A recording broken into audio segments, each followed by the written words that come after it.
আমি একটা কথা বলি, হয়তো এবার নির্বাচনে হেলাল ভাই আমি ছোট করে একটু কথা বলি, আমারে হয়তো নির্বাচনে এবার বিএনপি জয়লাভ করবে, হয়তো আপনি মন্ত্রী হবেন, প্রতিমন্ত্রী হবেন, আরো গুরুত্বপূর্ণ দায়িত্ব পাবেন, যদি পান আমার জন্য সুবিধা, কারণ আমি আপনার একটু হলেও পরিচিত, আমাদের আগের বন্ধুত্ব রয়েছে। কিন্তু হেলাল ভাই একটা কথা, আপনি কি এই যে এনসিপি নিবন্ধন পায় নাই এই জন্য টাকা, এটা দিয়ে কি শাক দিয়ে মাছ ঢাকার কথা, মানে শাক দিয়ে মাছ ঢাকতেছেন না? আমি তাদের সাথে, আমরা বলছি আমাদের তাদের সাথে আলোচনা হবে। আপনার যেহেতু আমরা আমাদের সাথে যে অন্যান্য রাজনৈতিক দল 17 বছর আমরা রাজনীতি করেছি, তাদের সাথে ধারাবাহিকভাবে হচ্ছে, একটা পর্যায়ে যায় এনসিপির সাথে আলোচনা হবে, তাদের সাথে হবে না তা বলনি। আমি বলছি তারা এখনো একটা সোশ্যাল শক্তি, অর্থাৎ সোশ্যাল ইনফ্লুয়েন্সার হিসেবে এখনো রয়েছে, রাজনৈতিক দল হিসেবে আত্মপ্রকাশ করেছে, তারা এখনো রাজনৈতিক ঘোষণাপত্র, কর্মসূচি, ইডিওলজি এইসব এখনো তারা দেয়নি। বিক্ষিপ্তভাবে অনেক কথা তারা বলছে, আমরা এটাকে সাধুবাদ জানাই। তাদের সাথেও একটা পর্যায়ে যে আলোচনা হবে, যেহেতু আমরা আলোচনা শুরু করেছি, তাদের সাথেও একটা আলোচনা হবে। এবং তাদের যে আমি বলছি যে বিক্ষিপ্ত বক্তব্য তারা দিচ্ছে, যেমন দেখেন একটা উদাহরণ যদি আমি দিই, সংস্কারের প্রশ্নে আমরা সবাই বলছি, আপনার এনসিপিও বলছে, সবাই বলছে, কিন্তু এনসিপি এর সাথে একটা কথা জুড়ে দিছে যে গণপরিষদ নির্বাচন। আপনি বলেন যদি গণপরিষদ হয় তাহলে আপনি সংস্কার নিয়ে আলোচনা করছেন কেন?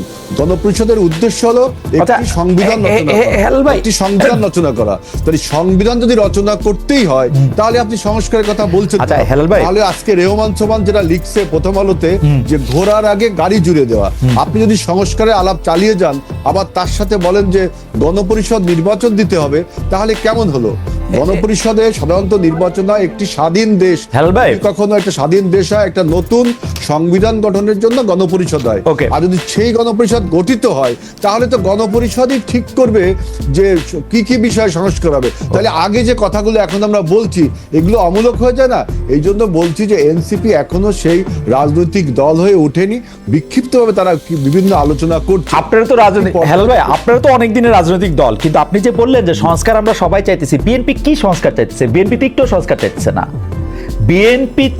বিএনপি তো শেখ হাসিনা যেইভাবে একটা, যেরকম একটা প্রবল প্রতাপশালী প্রধানমন্ত্রী শাসিত সরকার করছিল, সেই একই রকম একটা প্রবল প্রতাপশালী প্রধানমন্ত্রী শাসিত সরকার যেন নিশ্চিত থাকে, সেইটা নিশ্চিত করার ব্যাপারে কথা বলতেছে।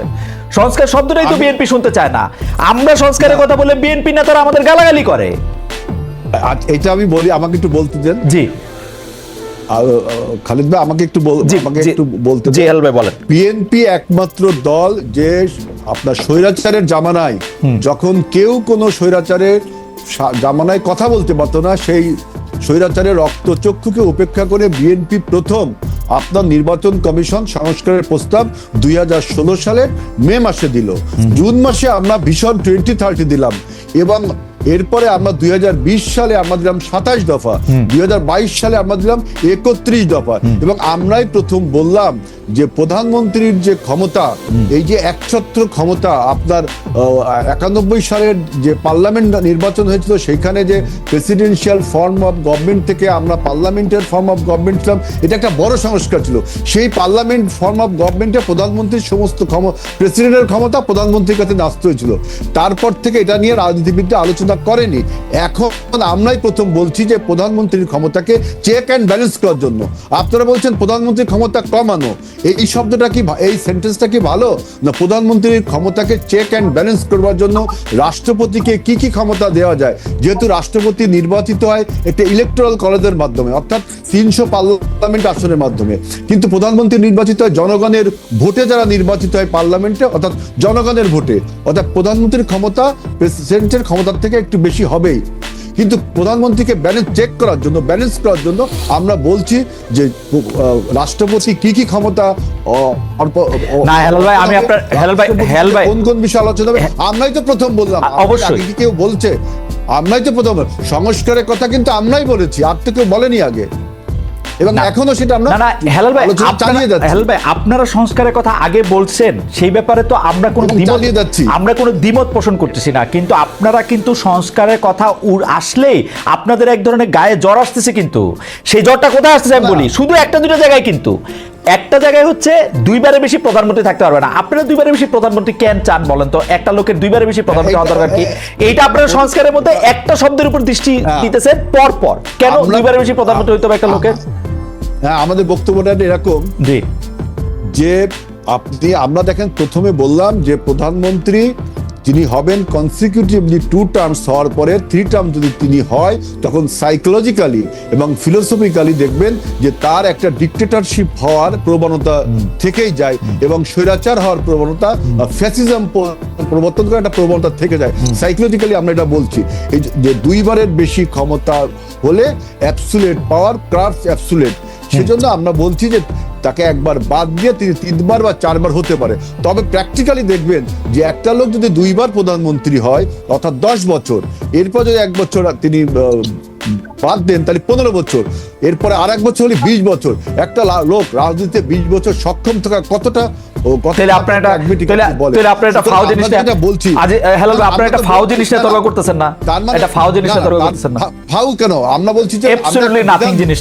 যদি তিনি 2 বছরের 2 বার থাকতে পারে, তাই 3 বার থাকতে পারবে না, কারণ সাইকোলজিক্যালি তার মধ্যে ফ্যাসিজমের একটা প্রবণতা লক্ষ্য করা যায়। এই জন্য আমরা বলছি, কিন্তু আপনি একজন লোক যদি সক্ষম থাকে 3 বারের পরে 4 বারের পর, তখন তো তার অধিকারকে আপনি খর্ব করতে পারেন না। এই জন্য আমরা বলছি 2 বারের পরে তাকে 1 বার বা 2 বার তাকে আপনার রেস্ট নিতে। আমার মনে হয় যে আপনারা এটা কেন করতেছেন, এটা আপনারা একটু জাতির সামনে, জনগণের সামনে, আমাদের সামনে আরেকটু ভালো করে বুঝায় বললে আমরা তো আর অবুঝ না। আমি একবারের জন্য বুঝতেছি না। আমরাই কিন্তু বললাম যে কনসিকিউটিভলি 2 বার তিনি থাকতে পারেন, এরপর থাকতে পারবেন না। সুতরাং এটার সাথে কোনো বিরোধ আমি দেখি না। তাহলে এটা বাদ দিলে কি হয়? পর 2 বার না থেকে পর পুরো 2 বার করলে কি হয়? না, আপনাদেরটা আপনি যেটা বলছেন এটা আপনার ভিউজ। আমাদের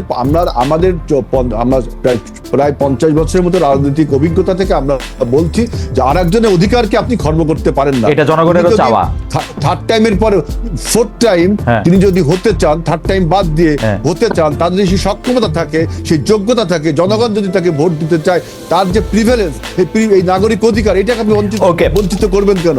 বঞ্চিত করবেন এটা আপনি মনে করছেন যে এটা অধিকার, কিন্তু আমরা জনগণ যারা তারা আমরা বুঝতে পারতেছি না যে আপনি কেন 2 বারের বেশি আপনার প্রধানমন্ত্রী থাকতে হবে। 2 বারের বেশি প্রধানমন্ত্রী না থাকলে এক ধরনের বাংলাদেশে দেখেন, বাংলাদেশে এক ধরনের উত্তরাধিকার রাজনীতি শুরু হয়েছে। এক উত্তরাধিকার রাজনীতি বাংলাদেশে, উত্তরাধিকার শুধু রাজনীতি ক্ষেত্রেই না, আসলে অর্থনীতি, ব্যবসা, চাকরি বাকরি সব ক্ষেত্রেই আমরা উত্তরাধিকার দেখি। এমনকি সম্পাদকদের মধ্যে আমরা দেখি সম্পাদকের ছেলে সম্পাদক হইতে। তো এটা তো ভালো সিস্টেম না। এর জন্য তো অন্যদের তো আপনার জায়গা ছাড়তে হবে। তো আপনি যদি 2 বারের বেশি প্রধানমন্ত্রী হওয়ার জায়গা থাকে, তাহলে অন্য কেউ তো। খালেদ ভাই, আপনি যে উত্তরাধিকারের কথাটা বলছেন, কেউ যদি যোগ্যতার ভিত্তিতে, আমার ছেলে যদি যোগ্যতার ভিত্তিতে রাজনীতি করতে পারে, আপনি ক্ষমতা রাজনীতি করতে পারে, আপনি বলবেন যে হেলাল রাজনীতি করতে, অতএব তার ছেলে রাজনীতি করতে পারে। এটা কি হয়? আপনি বলেন আপনি তার অধিকারে খর্ব করছেন না? অবশ্যই খর্ব করতেছি। সে যদি রাজনীতি করতে আসতো একজন কর্মী হিসাবে, হেলাল ভাই, সে যদি রাজনীতি, আপনার ছেলে যদি জার্নালিস্ট হয়, কেউ কি বলবে খালেদ ভাই জার্নালিস্ট ছিল, তার ছেলে জার্নালিস্ট হতে পারবে না? সেইটা না ভাই, বাংলাদেশের সিস্টেমটা যদি এরকম হইতো, হেলাল ভাইয়ের ছেলে রাজনীতি করতে আসতেছেন একজন কর্মী হিসাবে, কালক্রমে তিনি সবকটা ধাপ পার হয়ে তিনি এটা করতেছেন, কিন্তু বাংলাদেশের রাজনীতিতে এটা হয় না রে ভাই। আপনারাও অনুরোধ করতেছি, আপনি একটু খেয়াল করে দেখেন, এটা হয় না। নেতার ছেলেদের আগমন বা মেয়েদের আগমন একটা ল্যাটারাল এন্ট্রি হয়। এইটা যতদিন পর্যন্ত, আমি একটু বলি খালেদ ভাই, আমরা একটু আদিবরে শুনবো না? আদিবরে শুনে আবার এই প্রশ্নটা উত্তর শেষ করি আমি। দেখেন, পৃথিবীর কোন দেশে একজন পলিটিশিয়ানের ছেলে পলিটিশিয়ান কি হয় না? হয়। আপনার নেহেরুর মেয়ে আপনার ইন্দিরা গান্ধী কি হয়েছে না? ইন্দিরা গান্ধীর ছেলে সঞ্জয় গান্ধী, রাজীব গান্ধী হয়েছে না? তার ছেলে এখন রাহুল গান্ধী হচ্ছে, এবং খুব খারাপ স্থানে কি হচ্ছে না? এবং খুব খারাপ উদাহরণ হিসেবে হয়েছে, খুব খারাপ উদাহরণ হিসেবে হয়েছে। এই জন্য আজকে কংগ্রেস শেষ। আপনি খুব ভালো উদাহরণ দিয়েছেন, এই জন্য কিন্তু আজকে কংগ্রেস শেষ। কংগ্রেস শেষ কিন্তু আজকে, এই জন্য কংগ্রেস শেষ। এটা আপনার ধারণা, কংগ্রেস শেষ আপনার ধারণা। জর্জ বুশের ছেলে কি আপনার হচ্ছে না? আমেরিকার সবগুলি স্তর পার হয়ে আসবে ভাই। আপনার আরো বিভিন্ন দেশে আপনার নেতার ছেলেরা নেতা হতে পারে যোগ্যতার ভিত্তিতে। ওকে, ঠিক আছে, এটা আপনি বুঝলেন যে নেতার ছেলে নেতা হতে পারে যোগ্যতার ভিত্তিতে। এটা আপনার ভিউ। আমি